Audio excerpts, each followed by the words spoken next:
Before a devastating fire ripped through this detention center in Yemen's capital last week, the Ethiopians being held there confronted their guards to demand better living conditions.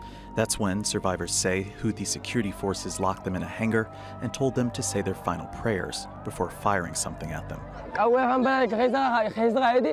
He fired a projectile at us through the hole, and the fire caught onto the piles of pillows we were sleeping on. The room filled up with smoke, and we all started to scream. As we cried for help, some of us started to faint and fall to the ground. I saw my friends burning to death. I didn't receive any help after that nightmare.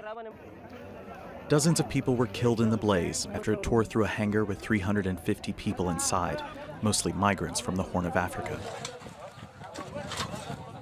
The United Nations is calling for an independent investigation into the cause of the fire. Tens of thousands of migrants pass through Yemen each year, attempting to reach wealthy Gulf countries in order to provide for their families back home.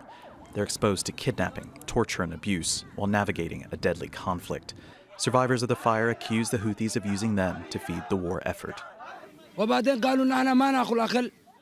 we told them we were going on a hunger strike, they said they'd force feed us and send us to fight on the front.